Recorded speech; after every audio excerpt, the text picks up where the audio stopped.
A recent study that was published in the journal Nature confirms that the Amazon rainforest now emits more CO2 than it absorbs. Between August 2020 and July 2021, the rainforest lost more than 10,000 square kilometers of it. That is an area nearly 17 times that of New York City. The Amazon had previously been referred to as the Earth's lungs, producing nearly 20% of its oxygen. However, it stopped breathing. So, what happened? Let's find out how serious the current situation is and how we could possibly reverse it. Or could we?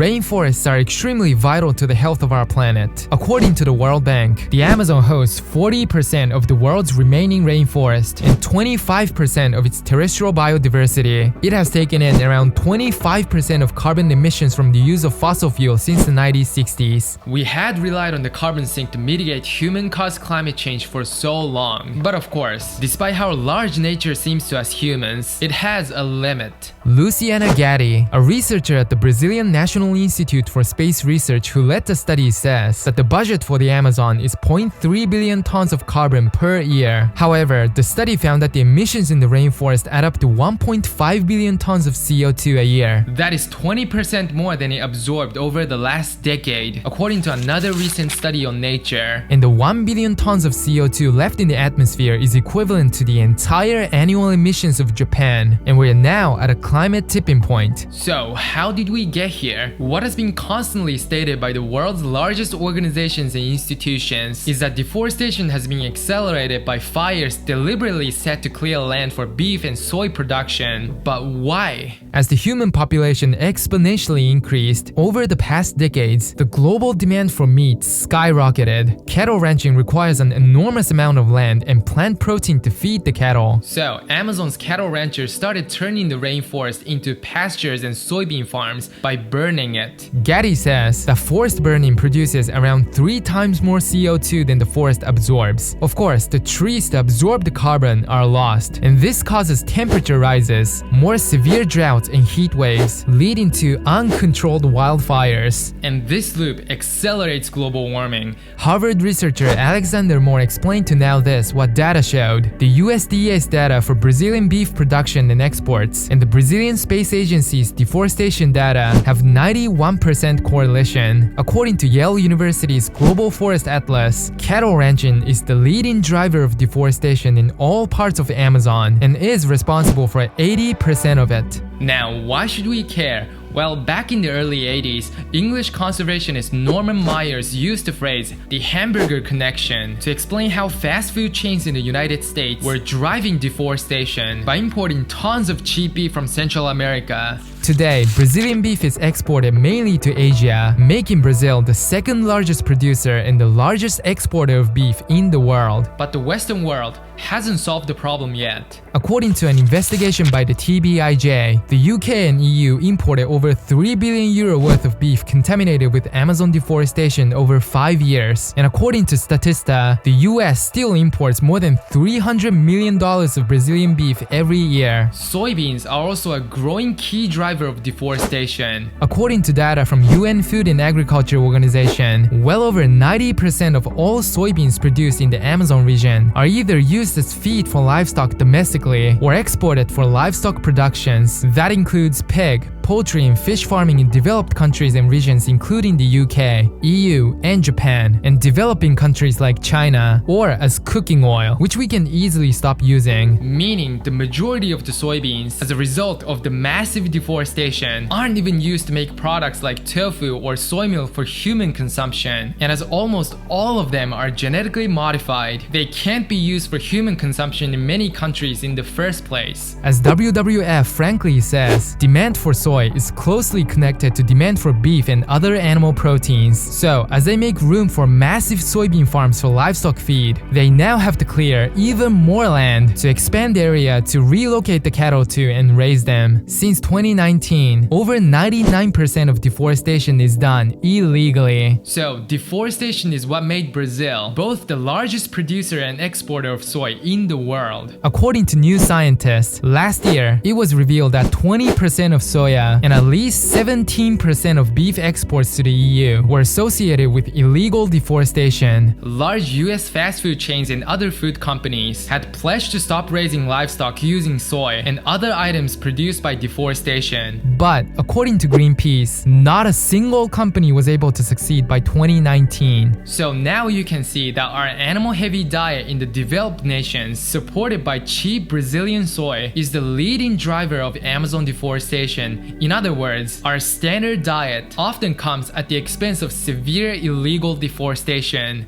Today, around 17% of the Amazon has been deforested. According to a 2018 article on Nature, if the number reached 20 to 25%, which could happen in just 10 to 15 years, almost the entire system of the Amazon rainforest could start to collapse, turning into a dry savanna, and that could release more than 50 billion tons of carbon into the atmosphere in 30 to 50 years. And if that happened, our planet would experience irreversible climate change, and the experts repeated the warning and called it a last chance for action in 2018. The expansion is still accelerating, and this is very concerning. This year, Brazil's National Institute for Space Research has reported that deforestation has hit a 15-year high under the current president Jair Bolsonaro. According to the latest report, between August 2020 and July 2021, the rainforest lost more than 10,000 square kilometers of it. To put that in perspective, that is an area nearly 17 times that of New York City. And this is why we're approaching the tipping point. And keep this figure in mind because this is very important later in this video. The Amazon is no longer an effective or reliable carbon sink like it once was, since it has turned into a source of carbon. So if we lost all of it, our planet would lose the ability to barely sequester the carbon emitted by the fossil fuel, transportation, and agricultural sectors. I know, these facts are scary, but we need to talk about the link between animal agriculture and deforestation because it is a global issue, not just in the Amazon. According to UNFAO, currently, livestock covers staggering 45% of the Earth's total habitable land. That is nearly half of where humans can live on this planet. So no, the world's never overpopulated, but we're simply running out of land to support our current diet. According to a report by the World Resources Institute, the global demand for ruminant meat, which is beef and lamb, is projected to increase by 88% by 2050. Now, to support this, an additional 593 million hectares of land will need to be cleared. Again, to put that in perspective, that is over 60% of the area of the entire United States, or 2 Indias. Where on earth do we have so much land? We don't.